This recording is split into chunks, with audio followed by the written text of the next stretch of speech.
आज की वीडियो में हम बात करने वाले हैं सीए फाउंडेशन दिसंबर 2023, जो कि अब से 6 महीने के बाद आपका अटेम्प्ट आने वाला है। तो उसके लिए एक प्रॉपर डिटेल्ड स्ट्रेटजी मैं आज लेके आया हूँ। और देखो, मैं स्ट्रेटजी बताने से पहले कुछ चीज़ पहले ही मैं बता दूँ आपको, ताकि आप उस माइंडसेट से अपनी प्रिपरेशन ना करो। क्योंकि अगर आपने वो माइंडसेट रखा ना, क्योंकि मैंने देखा है, मैं लगभग बहुत सारे बच्चों से बातें करता रहता हूँ कि हाँ तुम्हारा कैसा चल रहा है, तुम्हारी क्या प्रिपरेशन है, तुम्हारी कैसी स्ट्रेटजी है। तो उससे मेरे को पता लगता है कि उनका कहीं ना कहीं थिंकिंग में फॉल्ट है। मतलब वो अब मेहनत तो खूब करता है। देखो, मैं ये बात अभी बताऊंगा और आगे अच्छे से। मेहनत हर कोई करता है, लेकिन एक अच्छे तरीके से अगर उसने करी ना तो उसका बढ़िया रिजल्ट आता है। तो एक बिटर ट्रुथ से मैं चालू करना चाहता हूँ इस वीडियो को। देखो, आपको भी पता है कि लगभग 1 लाख बच्चे हर बार सीए फाउंडेशन का एग्ज़ाम देते हैं। मैं अप्रॉक्स बोल रहा हूँ, कोई इस रिकॉर्ड्स पे मत जाना। मान लो एग्जाम्पल के लिए 1 लाख बच्चे हर बार एग्ज़ाम देते हैं। क्या वो 1 लाख के 1 लाख पास हो सकते हैं? ये आपको भी पता है, आप सीए में उतरे हो। देखो, मैं आपको कोई डिमोटिवेट करना नहीं चाहता और मैं ना ही इसी लाइन से कोई मोटिवेशन देना चाहता।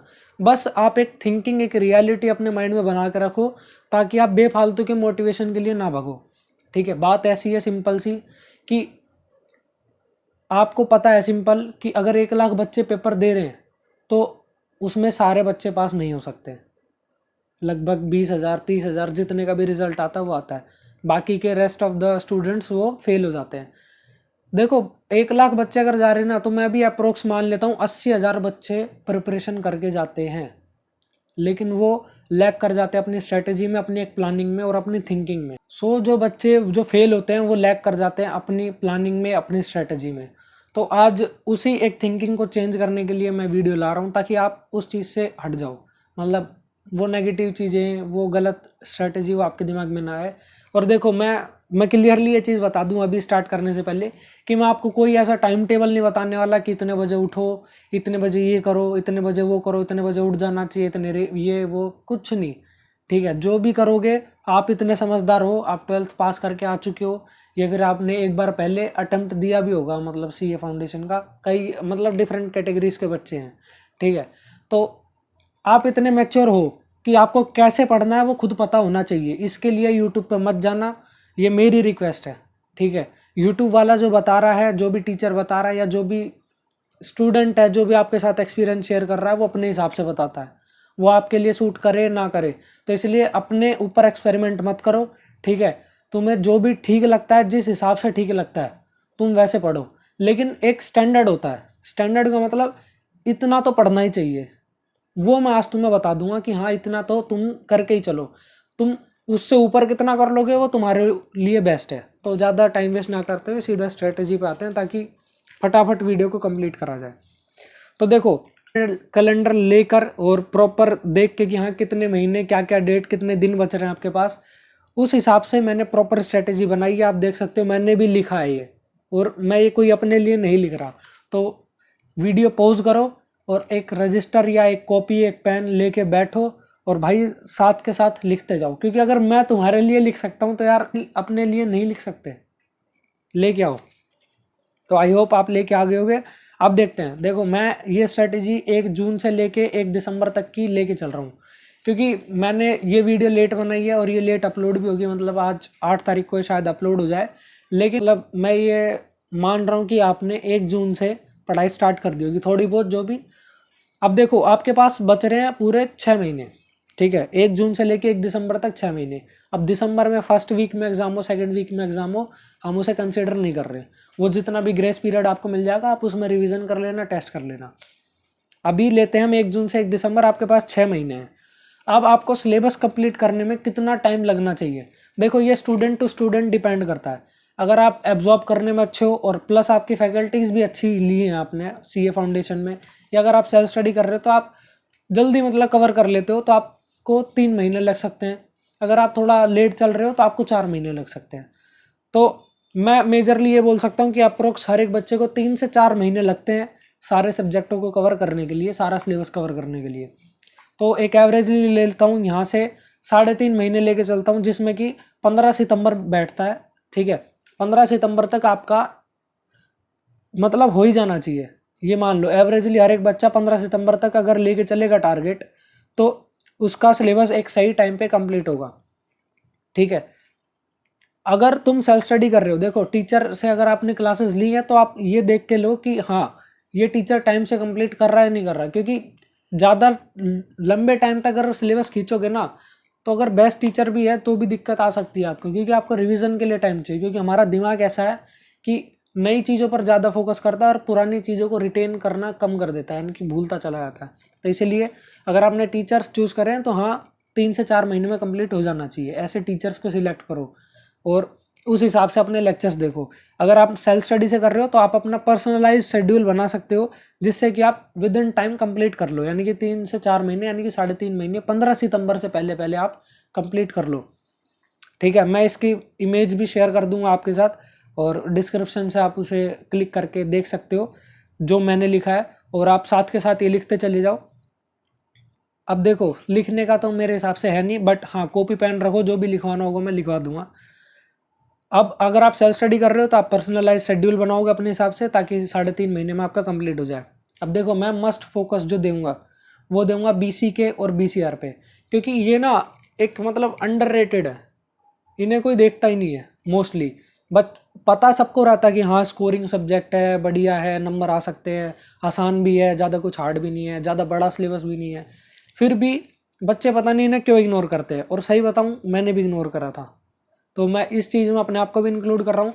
आप कितनी भी बढ़िया स्ट्रैटेजी बनाते हो खुद खुद के लिए, खुद से बहुत ज़्यादा दिमाग लगा के, फिर भी ये 2 सब्जेक्ट ऐसे होते हैं कि इग्नोर हो जाते हैं नेचुरली, पता नहीं क्यों। लेकिन अब भी मैं ये आपको सजेस्ट कर रहा हूँ कि BCK और BCR को बिल्कुल साइड में मत छोड़ना, क्योंकि भाई बहुत स्कोरिंग बन जाता है। क्योंकि मैंने अगर ये साइड में छोड़े भी थे ना, तो मैंने लास्ट के 1 महीने में इन्हें कवर भी कर लिया था। हो सकता है कई बच्चे ऐसे कवर ना कर पाए, तो इसलिए आप रिस्क में मत जाओ। BCK BCR आप हफ्ते में 1 दिन पढ़ो, कोई दिक्कत नहीं है, हफ्ते में 1 दिन, हफ्ते में 2 दिन, लेकिन इन्हें पढ़ना जरूरी है। अपने शेड्यूल में इन्हें लेकर आओ, 1 घंटा लेके आओ, आधा घंटा लेके आओ, लेकिन इन्हें जरूर लेके आना, क्योंकि आपको बहुत ज़्यादा, एक होता है ना कि भाई पास हो गए 40 पे, लेकिन 40 के ऊपर भी तो सोचो। तो वो सोचने की क्षमता आपको ये सब्जेक्ट देंगे, ताकि आप 60 तक का सोचो, 70 तक का सोचो।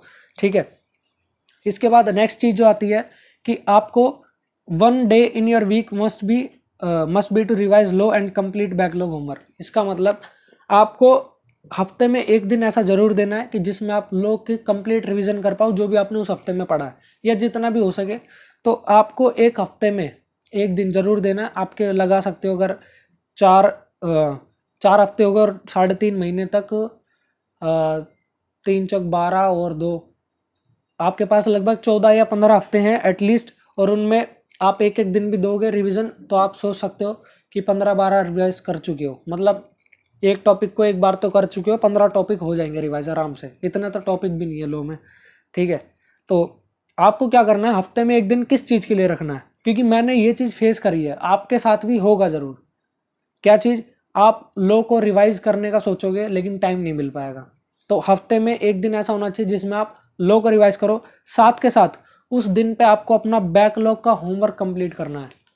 क्योंकि मैंने खुद ये चीज़ फेस करी कि मेरे को टाइम नहीं मिल पाता था, कि जो पिछला होमवर्क रह गया ना तो वो रह ही जाता था।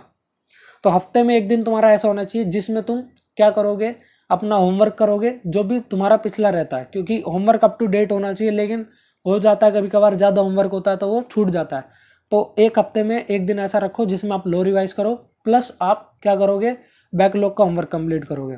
ये आप लिख लो, ये वाला पॉइंट लिख लेना। ठीक है, ठीक। अब इसके बाद देखो, आपको एक मतलब स्पेसिफाइड सब्जेक्ट के लिए बता दूं, मैथ्स के लिए आपको एक A4 साइज या A3 साइज शीट लेनी है, ब्लैंक शीट। और उसमें आपको हो सकता है स्टिकी नोट्स ले लो, या फिर अपने हिसाब से जैसे तुम मैनेज कर पाओ। आपको उस शीट पे ना फॉर्मूला लिखते चले जाने हैं। जैसे आपने चैप्टर नंबर 1 से स्टार्ट करा, आज आपने ये पढ़ा, उसका जाते फॉर्मूला लिख दो साइड में, मतलब जैसे पूरी फॉर्मूला शीट बन जाएगी। मैं ये हर बच्चे को सजेस्ट करता हूँ जो भी मैथ में वीक है या फिर जो मैथ में बढ़िया स्कोर करना चाहता है, भाई फॉर्मूला शीट बनाओ। क्योंकि एंड में जो मैथ में इंपॉर्टेंट आता है ना, क्योंकि एमसीक्यू क्वेश्चन है, इसमें आपको पूरा वो नहीं देखेगा, आपको फॉर्मूला याद होनी चाहिए। ठीक है, तो A3 साइज या A4 साइज शीट आपको लेनी है, और उसमें आपके जैसे जैसे आप फॉर्मूला पढ़ते चले जाओ। ये नहीं कि आपको पूरे के पूरे फॉर्मूले के बारे में छापने हैं, नहीं, जैसे आपने आज आपने चैप्टर नंबर 1 पढ़ा, इसमें ये फॉर्मूला आया, लिख दो, ठीक है। चैप्टर नंबर 2 पढ़ा, लिख दो। ऐसे ऐसे करके आपको फॉर्मूला शीट बनानी है। इसमें अगला स्पेसिफाइड सब्जेक्ट हम उठाते हैं लॉ। लॉ में आपको क्या करना है, आपको सिलेबस कंप्लीट करने पर फोकस नहीं रखना है। मैं यह भी बोल रहा हूँ क्योंकि कई बच्चे ना इस चीज़ पे भगते हैं कि हाँ मैं सिलेबस कंप्लीट कर दूँ फटाफट फटाफट, मैं सारा पढ़ता चला जाऊँ। आपको इस चीज़ पे फोकस नहीं रखना, क्योंकि अगर लॉ में आपको अंडरस्टैंडिंग प्रोविजंस की नहीं आएगी ना, तो लिटरली आपका सिलेबस कंप्लीट करने में कोई फ़ायदा नहीं होगा।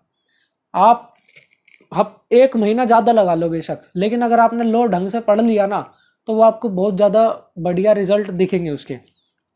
इसके बाद एक और चीज़ मैं बता दूं कि जैसे आपने लॉ पढ़ा और उसमें यूनिट 1 आपने कंप्लीट कर ली, तो आप जस्ट अगले दिन यूनिट 2 स्टार्ट मत करना, उसमें 1 दिन का गैप रखो।